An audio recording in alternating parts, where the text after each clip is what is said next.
High-stakes meeting between Ukrainian President Vladimir Zelensky and U.S. President Donald Trump concluded with an agreement to hold a trilateral meeting involving Russian President Vladimir Putin. However, the elephant in the room is territorial concessions. Russia currently claims control over Luhansk, Donetsk, Zaporizhia, and Kherson, besides Crimea, which it annexed back in 2014. During the White House meeting, President Zelensky showed President Zelensky a map of Ukrainian territory under Russian control. Speaking to reporters, Zelensky said that the issue of territories is something that should be left to Putin and him. Take a listen. There is a package of weapons, US weapons which we do not have and which primarily includes aircraft, air defense systems. There indeed is a package with our proposals worth $90 billion. Russian President Vladimir Putin's stance on territories is clear. He wants Russia to retain the advances on the battlefield and gain more control of Ukrainian territories, particularly Ukraine's industrial base of Donbass. Zelensky, on the other hand, has refused to cede any territory. In fact, during the White House meeting with President Trump and European leaders, Zelensky referred to the depicted map and said that he's thinking how to get it back. I showed the President a lot of details on the battlefield, on the map. Thank you so much. Thank you for the map, by the way. Good map. It was great. Yeah.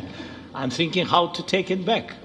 We'll get you. No. I think that we had constructive, specific meeting, and I'm very thankful to all the leaders who are here, and you help a lot, and so we are happy that we have such big unity today.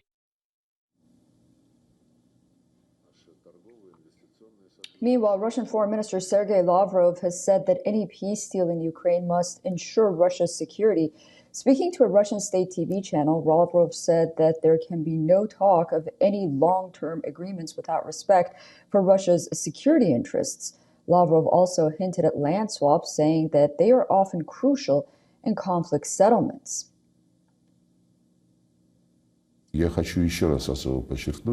I would like to emphasize once again that we have never talked about the need to seize any territories. Neither Crimea, nor Donbass, nor Novorossiya as territories have ever been our goal. Our goal was to protect Russian people who lived on these lands for centuries, discovered these lands and shed blood for them. They founded cities in Crimea and in Donbass, such as Odessa, Nikolaev, many others, ports, factories, plants.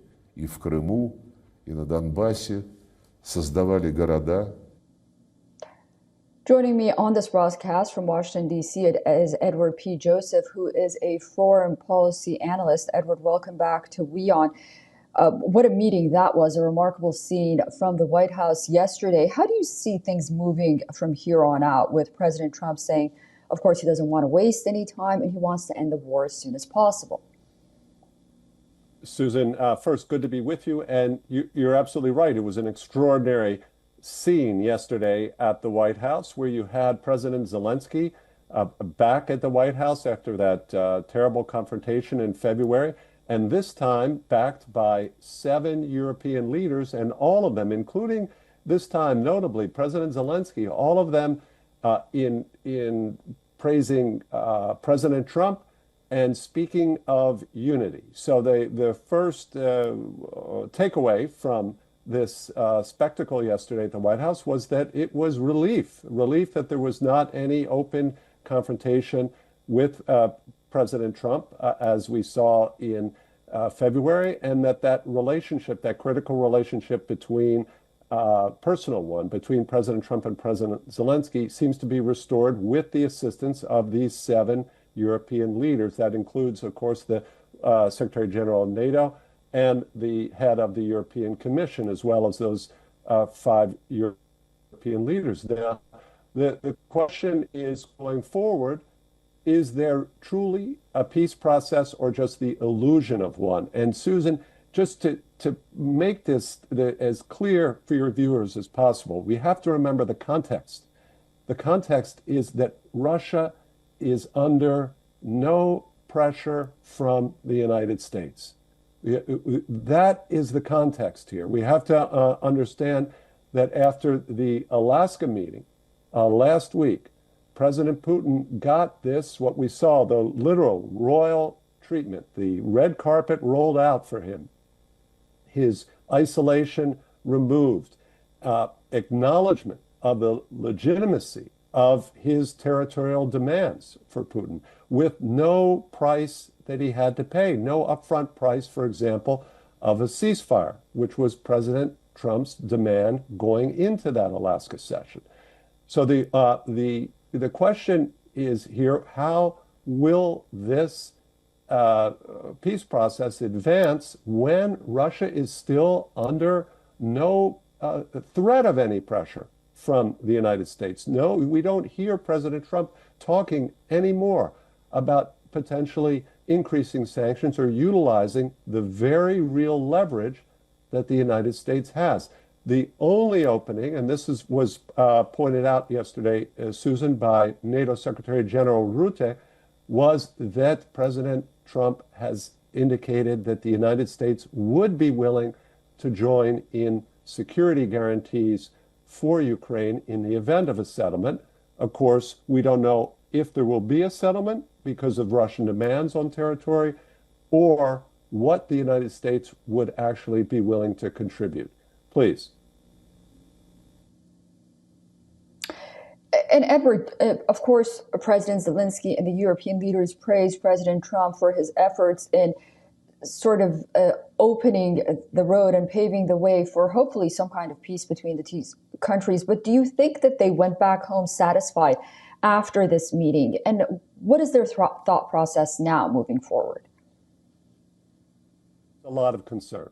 I think that the European leaders are realistic about the fact that President Trump is a believer in this process, and as President Macron of France said, that he takes President Trump's optimism seriously. So they understand that President Trump is optimistic about his prospects for achieving some kind of peace.